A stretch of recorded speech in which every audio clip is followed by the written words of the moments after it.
Yo, and welcome to the EPM show. This is all things enterprise performance management, and we're doing this to try to give you an unfair career advantage. And we have another legend of a guest today, Paul Melchiorre. Huge name in this space. He was a former executive, top executive, early investor at Anaplan, helped take Anaplan public, was CEO for a time.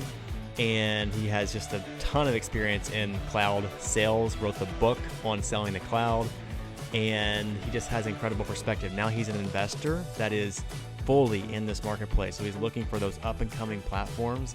And if you're curious about where the industry is going, if you're curious of who's going to get the corner on the mid-market and being able to go down market, he has a great line that software is easier to scale up than it is to scale down. He's very bullish on some new platforms, and he kind of draws some contrast between some other platforms and some of these newer platforms. It's just a fascinating show when it comes to those industry trends. He also has some great career advice, whether you're a model builder, whether you're in sales, wherever you are. This is a pertinent show, and he's also got great humor. So he's our kind of guy for this show, fits the mold, just as our other guests have. We like to have fun while we talk about what may be dry stuff to other people. So without further ado, we're going to jump into the show. We have a legend of a guest today, and his name is Paul Melchiorre. Thanks, Blake. I don't know about legend, but really have had the opportunity to have a terrific career in the space and in enterprise selling for many, many decades now, I guess. And was fortunate enough back in the early 90s that some small German company called SAP decided to come to Philadelphia, a few blocks from my house in South Philly. So sometimes it's better to be lucky than good. So I started there very early on, employee like 180 something, and totally unqualified. But by the end of the run there in the late 90s, I was running the North American operation. And you talk about the Peter and Paul principle, it definitely applied to me there. But took advantage of the opportunity, built that organization and leveraged it into an opportunity to go to Ariba pre-revenue, and pretty much was there the entire time from pre-revenue all the way to sale to SAP, and did a short stint at iPipeline and Vertical SaaS to get out of my non-compete with SAP and Ariba, and then joined Anaplan in early 2016, and that was a pretty great run and opportunity to, once I got there as CRO, within a couple of months, I was the interim CEO for a year. And so I really had understanding of all aspects in space and business, running development. And so it was a great experience. And of course, we did go public and sold off to Thoma Bravo. So financially, it wasn't bad. It wasn't bad. Hey, you just nailed the you and your career in 60 seconds. We're gonna let Chad follow up with the fun. We didn't even need to give you a stopwatch on that one, but we're gonna dive into some more of that. We're gonna dive into some more of that. But Chad, what's our extra fun question for Paul today? If you could be the head coach of any sports team, who would it be? Well, I got a few different jerseys here in my office, but I see one behind you. If you look behind me, I mean, I had four favorite teams growing up in South Philly. I was literally walking distance to the stadium area, and my dad used to take me to Franklin Field when we were, I don't know, I was like 4 or 5 years old. I think that's when they were throwing snowballs at Santa Claus, but I obviously was like 4 or 5, so I'm innocent of any of those activities. But obviously winning the Super Bowl in Minnesota back in 2017, and as we're recording this, they're going after the Miami Dolphins record, and they're 8-0. So hopefully we'll be the only other team to on the table. That's the goal. And imagine the Eagles. That's awesome. Imagine how much better they could be if you were the head coach. That's the danger of it. I want to be the head coach of my team. If I want them to win, I don't know. We'll see. Yeah, I think the guy's doing a pretty good job, Sirianni. But I do play Monday morning quarterback very, very well. Hey, it's a good skill to have. Hey, so transitioning into some of the meat of the show, we're thrilled because this is an industry show, and people listening to this show they're listening because hopefully we can give them a chuckle here and there, but they're also listening because they want to up-level their career. They want to stay sharp on the industry. Mm-hmm. You're somebody that has just an incredible vantage point of the industry with the time that you've spent working in it, but also what you've done as an investor in the space and what you're doing now. Talk to us, maybe catch us up if you expand that career piece. Catch us up for what you're doing now, Paul, and then what I'd love to ask you about is, how do you look at the market from when you started in this space? I know it goes all the way back to SAP and even Hyperion days, but even maybe more recently when your stint at Anaplan, catch us up on what's the market look like now? How would you compare and contrast to where we are here at the tail end of 2022? Yeah, and that's a great question because things have really rapidly accelerated, and the whole COVID situation has accelerated the need for planning. And I think people starting now to realize that they can't run their operations on Microsoft Excel anymore. They need some of these more advanced tools. And if I look, like what I'm doing now is after I left Anaplan right before COVID, end of 19, I became an investor working for Stripes in New York City. And so I get to look at all of these young companies from like pre-revenue up till become Series C, D, or E companies.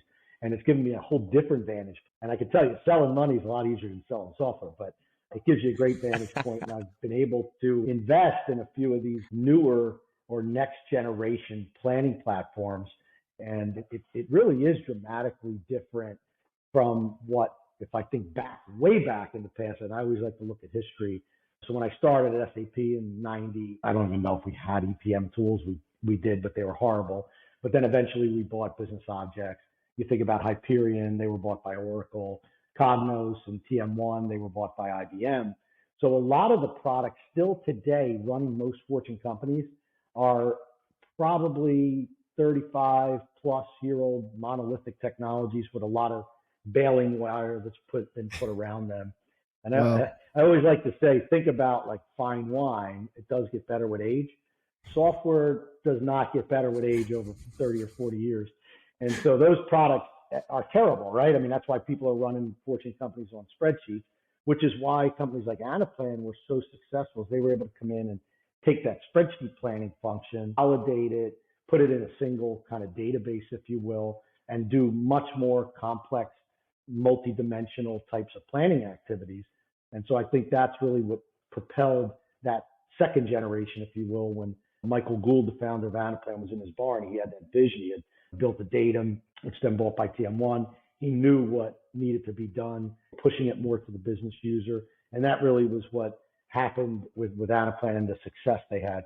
I think the challenge going forward for kind of Adaptive and Planful and Anaplan and some of the, I'll call it second generation post IBM, Oracle, SAP planning platforms, is they're still 15 plus, almost 20 years old now. So they have not re-architected the platform. They've kind of done the same thing that IBM did and Oracle. They put better UI, they maybe made the integrations easier, but under the covers is still a 15 to 20 year plus old stack. And then you see some of these newer companies like Pigment and Fintastic and Verato and some others, Mosaic, that are built on a much more, I'll call it, modern stack, which allows for much faster deployment, cloud native, really truly from the beginning, much easier to use, easier to deploy. You don't need model builders like we had at Anaplan that had to be trained by Galileo, right? So you have a much better opportunity to get people who are probably good with spreadsheets quickly into modeling and planning in some of these newer technologies without using Accenture and IBM services and Deloitte and heavy consulting lift that typically requires some of those second generation planning tools. So looking at it now as an investor, I see that next generation kind of starting to take hold and seeing success of companies like Pigment, the amount of money that they're able to raise. Obviously, investors are incredibly optimistic about the planning space. It's not as fancy as AI and ML and all the fancy cybersecurity, all these other hot spaces, if you will. But last time I checked, people have been planning for a long time, and we'll have to continue to do that in the future. It's evergreen, right? There we go. I love that summary of the industry and the players, like where it started, who the up and coming platforms are. Can you share a little bit as these up and coming players, they're more agile, more modernized, upskilling the talent's a little bit easier. Can you talk a little bit about most of the planning has happened in these bigger Fortune 500 type enterprises as a result of the changing technology? What does it look like going down market? Yeah, that's a good question. I think if you look at the way the market's been fragmented, you had like Anaplan, OneStream for the consolidation piece, and then the big three at the top of the market. Really, the other folks really never made it up there. And then you go down in the mid-market, and there's probably dozens that I learn about every day. And some of them are more lower end, where like we looked at a company in Israel, Data Rails, which is great for really, really tiny companies, right? but it doesn't scale up, right? And so I think software is easier to scale up than it is to scale down. Because remember, SAP's business by design, SAP was probably the most complicated software ever written in our lifetime. And to try to push that down in the mid-market is very difficult. So I think if you have a modern stack, think about what Salesforce did to Siebel back decades ago. They came out with CRM has been around almost as long as planning. So they came out with just a better delivery, lower, faster, cheaper. Give me 80% of the functionality for 20% of the price. And that's, I think, now what's happening with these next generation products. They're primarily targeting mid-market companies. However, one of the things that got me excited about some of these newer players is they were building very sophisticated, complex engines to do the calculations, multidimensional, so that they can move up market. So I think functionally, once they get a much more mature platform, they'll be able to really go in and start to compete with the Anaplans and the big three, if you will, in the larger enterprises. So I think it's easier. Gravity works opposite in software. It's easier to go from mid-market up than it is to go from enterprise down. So I think a lot of these companies are all going after the mid-market. There'll be a few that are able to kind of climb up market. Gravity works opposite in software. There you go. That's great. That's great. So one follow-up on that, as the implementation maybe gets a little bit lighter, the technology continues to evolve, how can some of our listeners who might be solution architects, model builders, FP&A professionals, how can they approach their career entrepreneurially and keep up with the times of these new and up-and-coming players as the market shifts? That's a great question, because I look at like the FP&A role or the financial role in companies. If you think about what most, unfortunately, FP&A people do, is they're cleaning data. They're working with antiquated systems. Even in the Anaplan world, a lot of it becomes, okay, gathering the data, cleansing the data, making sure it's structured properly. I call it kind of non-value added work, right? And then the real value is think about Anaplan, analysis and planning, right? So the analysis piece, to be able to make decisions quicker, to have the vision to do X versus Y versus Z, these decisions have to be made much quicker today.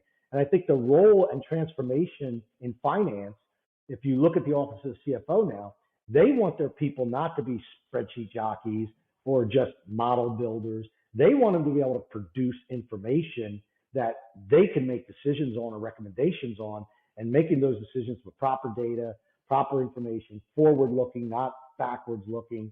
I always say when you're driving a car, looking in a rearview mirror does not help you. You end up crashing. So you want the FP&A group not to be doing things that are more reporting of what happened in the past, but really predicting the future. So I think a lot of these tools not only give you ability to kind of get out of that mundane aspect of maintenance, but also giving you some AI type capabilities to kind of make recommendations in the model that take data and look at it in a whole different way. So I think that role is going to be very different going forward for people in finance. First of all, I think finance is a great career. If I'm telling my kids like where to go to school and what to do, it's like the STEM programs, and math and science and finance is absolutely an area where you're still going to have great demand for jobs. But I think looking at that role much more entrepreneurial and looking at it not like I'm just going to be modeling or I'm just going to be doing spreadsheets. I want to be able to look at, if I was running this company, just like if I was coaching the Eagles, what play would I call? You want these FP&A of the future folks not only to be able to extract and do the information gathering and have that done very easily with the new tools, but be able to project into the future. So when they sit in with the CFO, they're strategizing what and where you want to go, not just handing over a report and going back to the door. I think it's really important as they learn these new tools that their roles will change and become, I believe, much more important in the finance organizations of the future. And if they don't do that, I think they're probably at risk of being almost disintermediated, or they're going to earn a much lower wage, right? So I think there's a transformation going on, not only in the software components, but in the roles of finance organizations. I love that connection for an FP&A professional or finance professional thinking entrepreneurially. I need to know how companies are changing their planning and reporting so I can, one, as an individual, be prepared for that, but two, I can help my organization think about how do we do this better? How do we move our talent in the office of the CFO from cleaning up data and spreadsheets and doing those maintenance tasks to more strategizing, more application, more analysis to come to the CFO and say, because of this technology, we were able to spend most of our time analyzing. Here's what we see. Here's where the market's going. Here's our recommendation. That's such a good way to accelerate your career. Yeah, Chad, I think that's right on. And I've been involved with the Drexel Close School of Entrepreneurship. It's one of the few schools within a university like Drexel that has a program that basically teaches entrepreneurial skills. And some of these people come out running a business. Some of them also go to large companies, and large companies want people coming out with an entrepreneurial mindset. They don't want more of the same, right? They got plenty of those middle-level people that have been around for 30, 40 years like me that they want to get rid of. They don't want that old thinking. They want newer, fresher ideas. And when people come in with an entrepreneurial mindset, I think that's very attractive, even to the world's largest corporations. And I think in finance, the traditional role of finance is changing. And if you could go in with an entrepreneurial mindset, I think CFOs would really appreciate that. And I think your career gets elevated. Boom. Boom. That's a value bomb. There's some nuggets. There's some absolute nuggets in there. And I'm struck as you're talking about, Paul, like the future of finance, FP&A. Our guy, Chris Ortega, Chad, who talks about how the new FP&A stands for financial partnering and advising versus just the planning and analysis. And that's where, hey, as we're adjusting based on, the new technology that's coming out, but also where the economy is going, like the potential for 2023 looking like, hey, this could be a weird year. People using the R word, all that kind of stuff. When we can pivot and when we can actually partner and advise, that we're stepping up the value ladder, and that's what we should be doing. No matter if you're a model builder right now, financial analyst right now, no matter where you are, if you're a sales guy, and that's where I want to take it next, Paul, is you wrote the book literally on enterprise, on software sales. Do you have it? Boom, there it is. What's it called? Selling the Cloud. Selling the Cloud. Talk to us about this. And I would appreciate all your viewers go right now on Amazon and purchase the book. And always when selling. I meet them, I'll do a signed copy.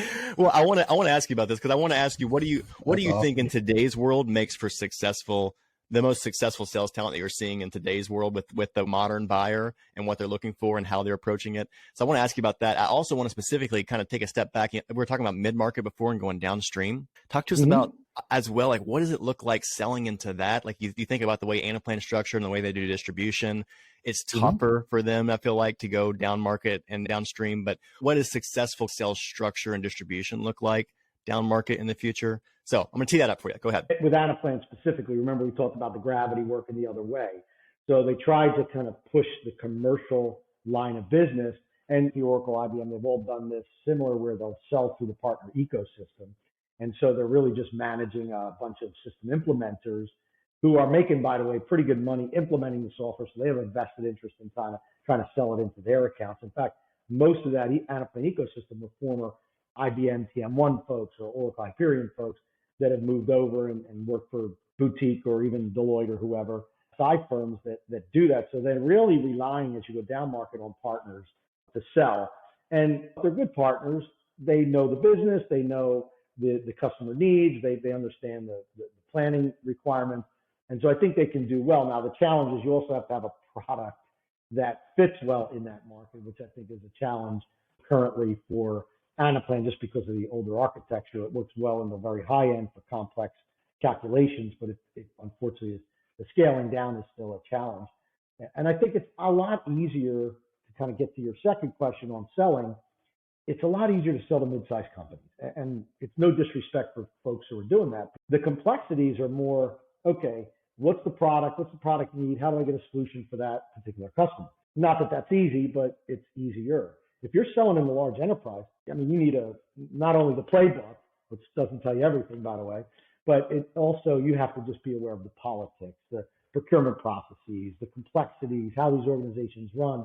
And you have to be much more prepared when you're going in to try to sell enterprise, because it's not just about the features and functions of the planning technology. It's all the other things when you're selling. And this is not just EPM software, but anything sold into large enterprises, where it all fits in the tech stack, where the politics are in an organization, who are the true buyers versus somebody that's just a coach that really wants a better tool. Well, the CFO might not care about a better tool. So I think there's a whole different complexity. And so if I look at putting enterprise DNA in organizations that want to sell upmarket. You really need to bring in folks that almost have experience as consultants, Bain, McKinsey, Accenture, where they've kind of maybe not been sales partners, but they've been senior managers or managers that understand the business flows, the politics in these large organizations. You can teach them EPM. So I think that's a profile that we looked at Anaplan, and it worked very well. Because when I got there, we had 30 reps, of which 5 were generating over 90% of the revenue.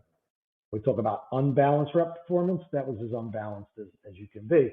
And a lot of those other reps were kind of what I call overlay salespeople, where they knew EPM, they knew the space, but they didn't know how to sell in large enterprises. And so I think it's almost easier to take somebody who's sold in large enterprises, has that experience, and then teach them the value prop of FP&A, especially as it's migrating and changing. So that's kind of the approach I would kind of recommend. Is sometimes we took people from just finance, and they were great. We hired a couple of folks out of Kimberly-Clark and Diageo who had implemented Anaplan, and they were spectacular pre-sales people and solution folks or customer success people. But when it comes to the actual account manager, someone who's got to sell the large deal, it's just a whole different skill, especially in the enterprise. And so I think that's where you have to have some of those skills and be trained on selling to large companies. To this, obviously, the office of CFO would be much better than selling maybe cybersecurity or technical stuff. But if you sold to a business persona and you sold large transactions in a complex environment, you can probably learn EPM piece. You can teach them EPM. Can they navigate a corporate structure, and can they really understand what a buyer and how a company is working and what they're looking for? Love that. Let me get you out on this because I know we're running low on time here, but I want to ask you if you had to make any predictions going forward for the industry and EPM, like what do you see happening in the marketplace? Any predictions in the next few years? Yeah, I think 2 years is an interesting horizon if you look maybe out further in that. And I've always been pretty good at kind of seeing where the puck's going. Unfortunately, it hasn't helped my FanDuel account sports-wise, but that's a lot harder to predict, I think, than where this industry is going. But I really see a convergence, if you think about it. It's not just about the planning functionalities, which are getting much more advanced and the new tools, et cetera. It's more about how it converges with the new database structures, the AI and ML information of companies. So think about where Anaplan was getting a lot of data today was, okay, we're going into the GL, we're going into transaction systems, we're going into some disparate set of spreadsheets, and we're pulling it all together. Now think about companies like Snowflake or Databricks, and then you think about companies like Dataiku that sit on top of that for ML operations. Now this data is so much different. It's structured, it's unstructured. It's all this different data set now that comes from so many different areas of the company, not just the traditional transaction systems. And now think about that rear view mirror that people tend to look at in finance, and then versus trying to look out the Tesla and have it drive automatic. So I really think that the industry is going to get to a much different place where, and that's why I said earlier in the role of FP&A, not being around data prep and all these other things that I think in the future will just happen automatically, right? And then that part, what do you call it? Financial partner and advisor. I think I'm going to steal that. If you steal from more than one, it's not plagiarism, it's market research. That's it. Yeah, I think that's a great one because I think that's how it has to migrate. Because when you think about all these things merging, you have to think about what are the other infrastructure stack components. You know, instead of running on a traditional database, if you now have Snowflake or Databricks or something like that, and then you put these Dataiku type tools on top, it's a whole different view of what FP&A really means. I mean, is it the traditional budgeting cycle? I mean, how important is that today, right? I mean, that to me is commoditized, right? And to me, it's not budgeting, and planning, it's continuous FPA, right? Financial partnering analysis. So if you're not doing that, you're going to be left behind. And then I think the integrations to those tools, the ability to kind of leverage this new next generation of data and analytical tools that will come out to be able to input that into the traditional FP&A tools, I think that's where it's going. Now, what that means is that means the market consolidates, right? So does Snowflake buy all these companies? Maybe. So that part I can't predict. But I do think there's going to be a convergence, and it's going to be these other components in the tech stack and the data stack. But you think about what is planning, it's taking data and predicting or analyzing that data. And that data is so different going forward, right? I mean, it's the amount of data that's being consumed now by large companies sitting on these cloud-based or even proprietary-based databases in companies like Snowflake and Databricks, Dataiku. I think they're going to change how people, so that's going to have to be taken into consideration when you're doing traditional FP&A. You heard it here first. Good stuff. Hey, this has been an absolute blast. Yeah, don't go on FanDuel. Yeah. I don't think you can bet on that. Absolute blast. Who knows? That's the cool thing about what you're doing as an investor is you are making these bets. You got money where you're talking here. Yeah. Smart risk. Smart risk. I love that that. part's exciting. I love that. Exactly. Hey, where's the best place for people to look you up, Paul, and get your book? Yeah, no, the book is Amazon.com, right? Just go on Amazon. You can, I think it's Barnes & Noble, a couple other places, but the best place is Amazon. I give credit to my co-author, Mark Petruzzi. He really forced me to do this. So it was a great experience. On LinkedIn, Paul Melchiori, just message me and be more than happy to answer any questions any of your viewers have. And I'll tell you, this has been an absolute pleasure, Blake and Chad, and a lot of fun. Next time I'm going to bring my Eagles hat. I was not prepped that I had to wear a hat. I look a lot better with a hat. You don't see the gray hair at all. Hey, it's the Silver Fox locks. You don't want to cover that up, man. You guys have a great day. Take care. Thanks for watching. Thanks for listening. Wherever you're consuming this, if it's YouTube, if it's Apple Podcasts, Spotify, we appreciate you. Make sure you're subscribed. We have a lot more amazing guests on the way, a lot more great content. We're doing our best to bring you value and have fun while we do it. We really want this to be a career advantage listening to this show, and we want you to enjoy it. So it means a lot. Make sure you're subscribed for what's to come. And also, if you're up for it, it would mean a lot if you leave us a like, a comment, a rating, a review, whatever platform you're on. That really helps, and it gets us fired up when we see those. So I appreciate you guys. Find us on LinkedIn. I'm Blake Bozarth, my co-host Chad Pike with a Y. Would love to connect with you there. Have an awesome day. See you next time. Peace.